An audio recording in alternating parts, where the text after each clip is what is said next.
Hello chess friends and welcome to Jozarov chess channel and welcome to a new chess strategy and tactics video. So in this video I wanted to show really a brilliant game that has been played in 1912 between the legendary Akiba Rubinstein against Carl Schlechter, and this game was so incredible, was so accurate that basically Akiba Rubinstein pulled off the best suggested engine moves. He played almost like a Stockfish 15 engine here, really wild stuff how Akiba already played back in the 20th century. This game I think has really a beautiful strategic value. I think if you're a beginner you really like this game because it I think has really great strategic elements that I think could be really useful for you. So in this video we'll do a little bit different our study here, because I will show you particular positions of this game and then I'll ask you what should be the best next move. So we'll explain this game a little bit deeper from a strategic point of view. So as I said, if you're a beginner I think you should really follow this position brilliancy here played by Akiba Rubinstein against Carl Schlechter. So let's see now the game. As I said, this will be a more interactive course with you, so you also participate in particular positions of this game. So here Akiba played move d4. Carl Schlechter's response was d5, knight to f3, knight to f6. We have now the queen's gambit. After move e6 we have now the queen's gambit declines. Now knight to c3, 3 knights variation, and we have now already the so-called semi-tarrasch defense here played by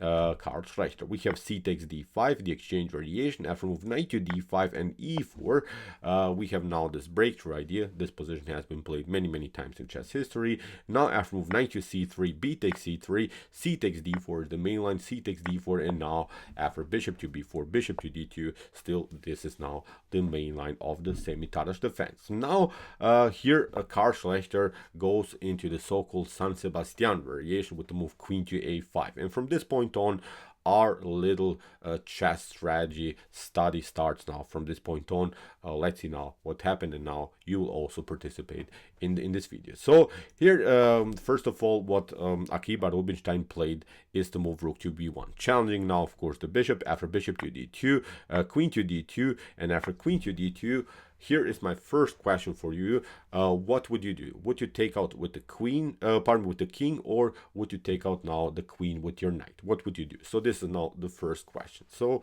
okay, pause the video maybe for yourself. Try to see now the best continuation. So this is now the first question.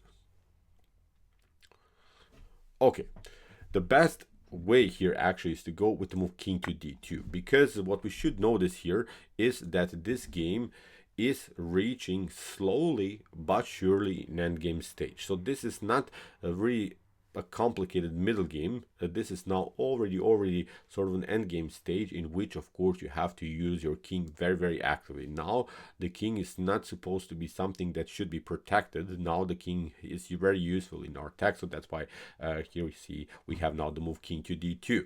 You should be careful in these types of positions. So when we have an unbalanced pawn structure like this, you see black has a 2 versus 1 pawn majority, white has a 5 versus 4 situation on the right side of the board. So when it comes to central control and king side, of course white is slightly better, but when it comes to potential fully endgame, with this game reaches maybe the fully endgame, I mean the position could be something like this, then of course black should be winning because of the possibility to create maybe here a distant pass pawn on the a-file. For instance, we can even reach this position. White will always be deflected to the defense of the potential promotion, and then black will simply pick up all of this pawn. So that's why from an endgame's perspective this position should be slightly better for black, but of course it's still far away from the fully endgame stage. But I think we should consider that this game is reaching slowly but surely the endgame stage. So that's why in potential endgame the king is supposed to be active, so king to d2 is now the more accurate approach. So in the game kingside castling played by Carl Schlechter, and now again pause the video and try to see now the best continuation here for white. What would you do now in this particular position? What would be now your continuation? We have to understand also a certain positional problem also for black. So that's why if you think about black's problems in the position, then I think you find the next best move very easily. So okay,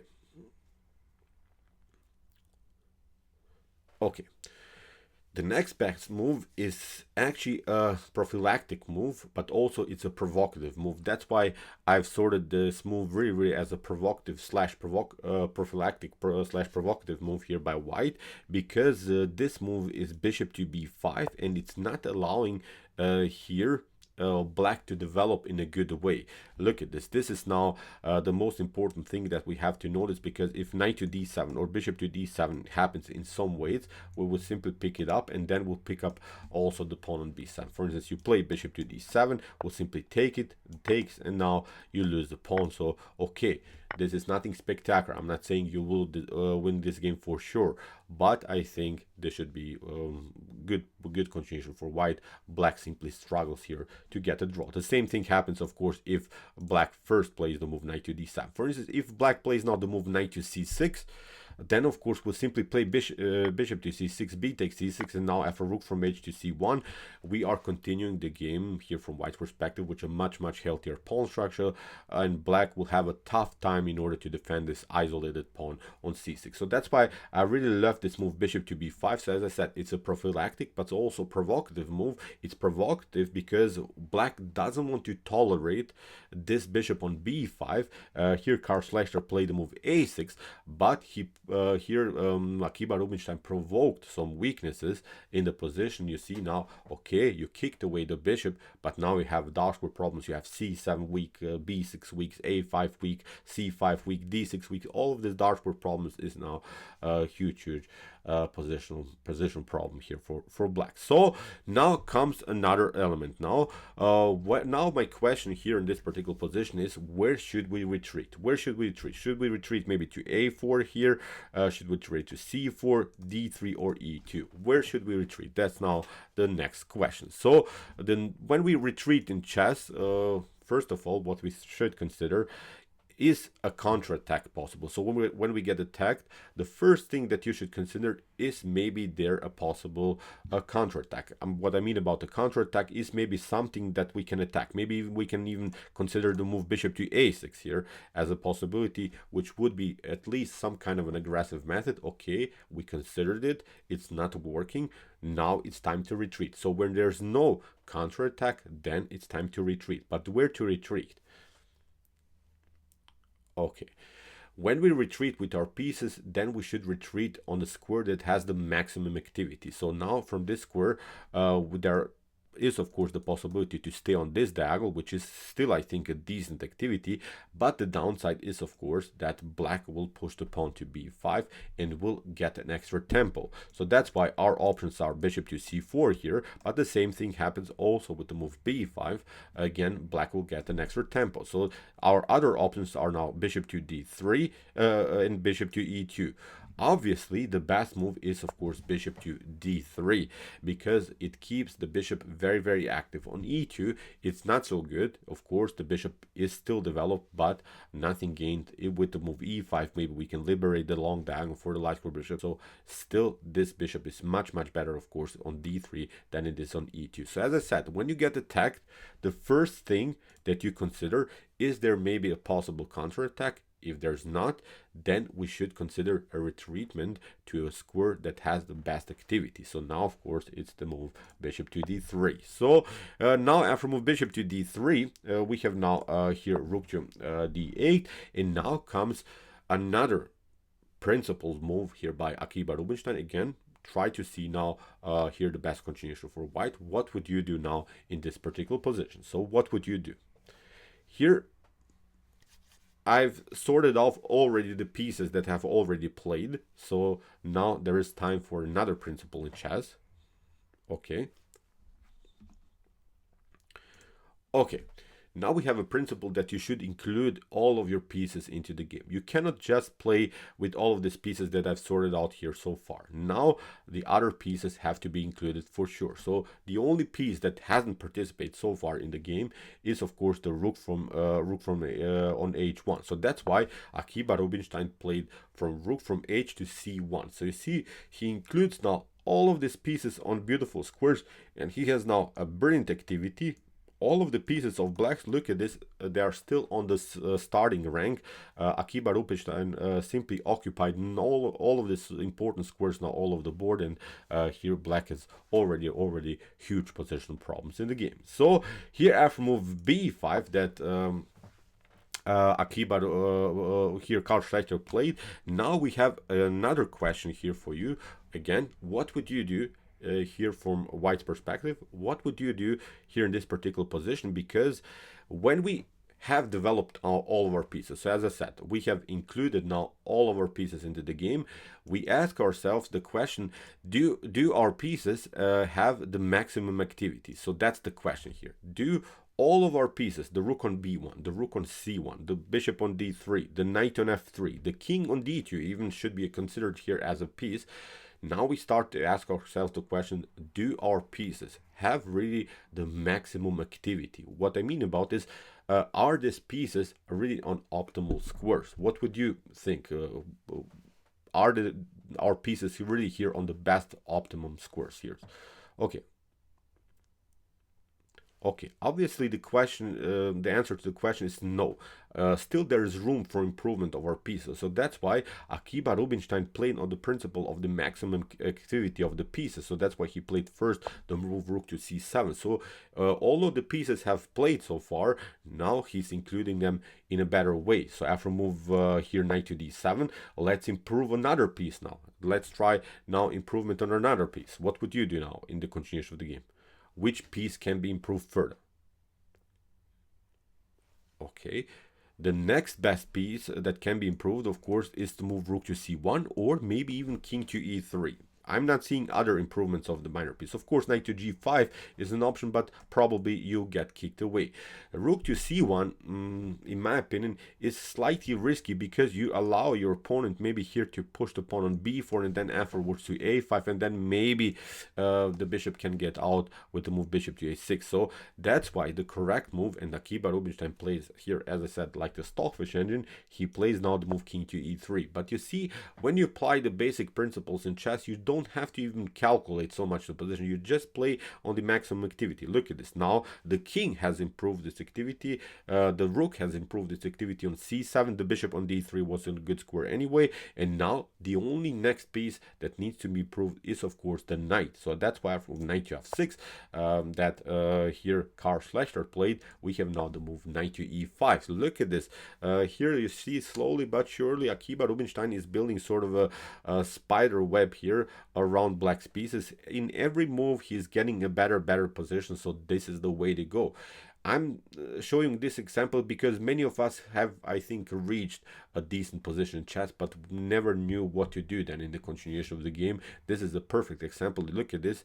Nothing spectacular so far going on. I'm not seeing here immediately some wild tactics, which of course cause the black some damage, but you have to apply these principles. We have seen, we see this idea to include all of our pieces. We have included the prophylactic. We have retreated to the most active square, and now we use the principle of the most activity. Look at this. All of these pieces are playing in beautiful harmony. So this is the way to go. Very brilliant positional chess here by Akiba Rubinstein. So now after move bishop to d7, when there is no further piece activity, the next best move should be a pawn move. So again, we ask ourselves the question, is there maybe a potential improvement of the piece?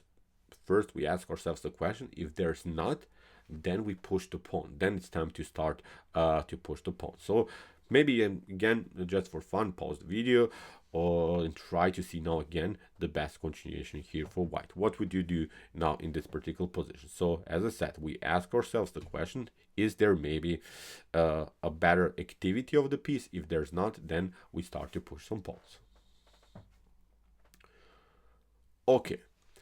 Obviously, many opportunities are here. Rook to c1 is a decent choice, but maybe after rook to c1 you can risk some trades of rooks on the c file. If you play, of course, rook to b7, which is also an improvement of the activity of the piece, I'm not saying it's not, but you could lose then the battle maybe on the c file. Our rook on the c file is already very good, so we don't want to touch it. As I said, the rook on b1 is at least preventing this move b4 by black.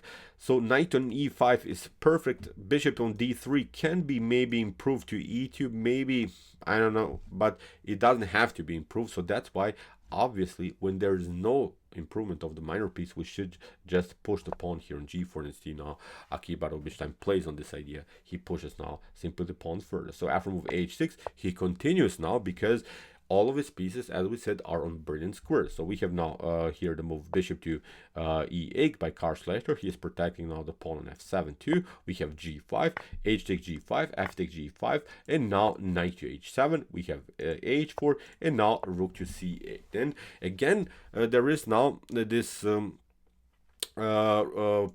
idea when we get attacked, should we play a counter-attack here? Or should we play a retreating move, or should we maybe activate further our pieces? So again, when we watch now potential counterattacks, many moves come to our mind. Of course, bishop to b5 is also a move. Maybe this move could be considered. Of course, it's a bad move, but when we calculate tactics, we should really consider every move that's possible. So after move bishop to b5, of course, black will simply take it, so it's not good. Knight to f7 is also counterattack. For instance, it's of course bad. I'm just hoping that you maybe change a little bit your way of thinking here, because after move rook to c8, of course, knight to f7 is also possible. g6 is, for instance, a possibility. Rook to c1 is a possibility. King to f4, maybe trade-off pieces here. So every move has to be considered now when it comes to collisions, when it comes to already tactics in the position. So here Akiba Rubinstein had enough of it, and he's saying, okay, now it's time to include my rook into the game, because I'll not lose the battle on the c file. And this was the way to go, because if you allow your opponent to get the c file, then you have lost your main strength in the position. Good choice here by Akiba Rubinstein. Rook to c7, rook to c7, and now rook to d8. Again, we're asking ourselves the question here, the principle here of the maximum activity. Again, do our pieces have now again the maximum activity, because the position has changed a little bit. The rook came now to d8 on a better square. Of course, black is trying also to activate further the pieces. Okay, what should we do here from white's perspective? Okay, obviously the best move is of course to move rook to a7. We're getting the rook more active. We're getting at least some kind of an attack. We're attacking now the pawn a6, and look at this, the position for black is already falling apart. So here Carl Schlechter played the move f6, but again we play on this idea. First, are there counterattacks? Again, we are searching maybe for opportunities, what we should do. Maybe knight to g6 is a counterattack, knight to d7, knight to f7.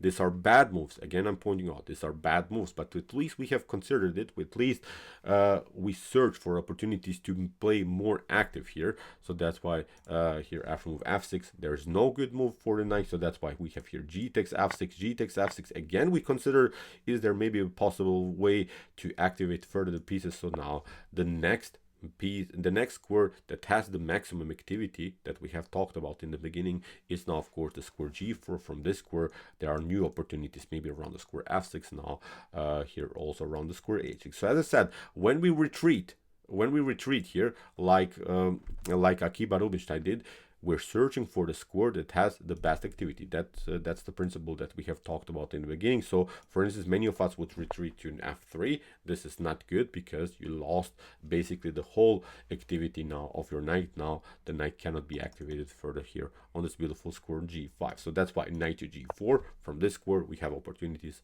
around the square f6, but also around the square h6. Now we have bishop to h5. Again, we got attacked. Many of us would retreat maybe to f2, h2, maybe even try something like king to f4, protect, maybe king to f3, bishop to e2.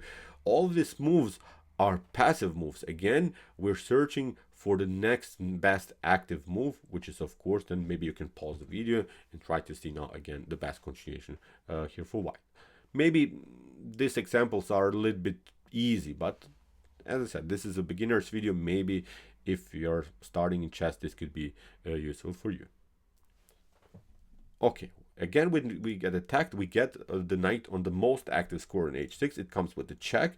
And again, we are searching now for improvements of the minor pieces. Again, we have asked ourselves the question, do our pieces have the maximum activity? The rook, I think, has. The knight doesn't have because it can come on f7.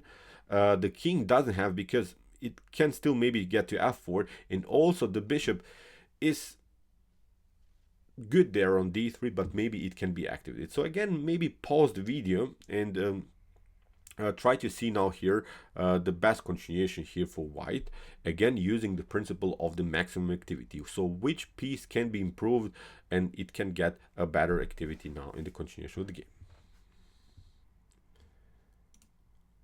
Okay, here Akiba played a brilliant bishop to e2, deflecting the bishop from the square f7. Here, if that happens, then of course knight to f7 is an epic fork here against the king and the rook. So that's why here with the move bishop to e2, here Akiba Rubinstein forced a retreatment here of the bishop. Now the bishop is stuck now in the corner. Now in the continuation of the game, we have now rook to a6 finally by Akiba Rubinstein, and this is now completely winning. Not only because you took a pawn. If you maybe take one pawn in this kind of an endgame, still in many of these positions, the games end with a draw. That's not the only issue that black has here. Black has lost a pawn, okay, it's not so dramatic, but black has a passive position of all of the minor pieces. Look, the rook is bad, the bishop is bad, bishop is paralyzed here, bishop doesn't have any good squares, the knight is cornered here, the king is cornered, our king is centralized. So you see, with every principled move that we have talked about now so far in the video, black got simply pushed far away now from the action. As I said, if you lose maybe one pawn in an endgame, maybe it's not even losing. So as I said, many times you can squeeze a draw with some tactics or similar stuff, but now in this game, look at this, black is getting paralyzed now. Here Akiba Rubinstein played, as I said, a brilliant game. After here king to g7, again we are searching for counterattacks. So as I said, again we consider the move knight to f7, knight to f5, rook to e6 is maybe an opportunity. So as I said, nothing spectacular. Maybe there is a possible tactic. Now we have seen that there is no tactic, so it's time to retreat, of course, then to g4. We have now the move f5. Now again we get attacked. Is there maybe a possible counterattack? So as I said, again we're searching for opportunities. Many of us would retreat immediately or would play the move knight to e5 again. But first, there is a better move. Pause the video and try to see now, again, the best continuation here for white. Okay, the best next move is, of course, rook to a7. Don't retreat immediately. You'll have time to play with your knight now. Of course, black again has to step back, and now the knight is coming into the game. And look at this again. Black is paralyzed. The cool part about Akiba's game, he took the pawn, get the rook back on the 7th rank, and still has now the centralized knight on e5. So after move f takes e4, we have now bishop to b5. Again, the same idea. Again, to play this fork on f7. So this is now completely winning here for white. So in the game knight to f6, we have now bishop to e8, rook to e8, and again the same question. We have again the question of maximum activity. Which piece needs to be improved here? You see the rook, the king, the knights are perfectly fine, but maybe there is sort of an improvement of one of these pieces. Maybe some of these pieces can be included in the attack further. So pause the video and try to see now maybe now the best next move here for white. Okay. This move I really liked here by Akiba Rubinstein. He played the king to f4. Every other move is also perfectly fine. But I want you to play principled chess. Maybe when it comes to computer evaluations, for instance, the engine suggests here the move knight to g6, which is more aggressive, which is a more attacking approach. But I like this move, king to f4, because I would really love to teach you to play more principled chess. This move king to f4 is a principled move because you're getting a better activity with your king. The king is now marching and you can create maybe even a checkmate pattern. After king to g8, we have now g5 here by Akiba Rubinstein. Rook to f8 was played in actually after move king to g6, here Carl Schlechter even resigns. There is simply nothing that can be done. You can maybe try something like, I don't know, knight to e8, but the problem is now this pattern, knight to f7, and if you don't react, if you play something like e3, look at this, you get even checkmated here on h7. So you would be forced maybe to sacrifice now the piece here against the knight, but now after rook to f7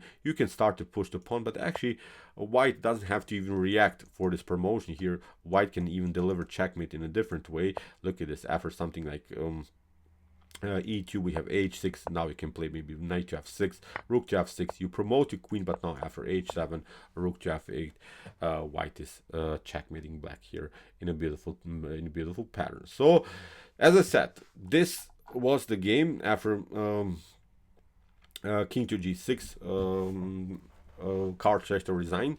That was all possible because of this principled move. As I said, with the move king to f4, every other move would be also perfectly fine. Even in some lines, a4, a5 is perfectly fine. I'm not suggesting that this is bad, but as I said, sometimes we should really consider the most principled move. So I hope you like this example, because I really love this game. It's not maybe so complicated, but it can be useful in order to understand the basic principles of chess much better. So okay, this is it for today for chess strategy and tactics video. I hope that you enjoyed this example. I really enjoyed it a lot. If you want to see more about our basics in chess series and also in our Become a Master in Chess series, here are our links of our 2 important studies here on my YouTube chess channel. And if you like this content, don't forget to subscribe to my channel. See you soon with some more videos, and what to say, chess is the best, of course.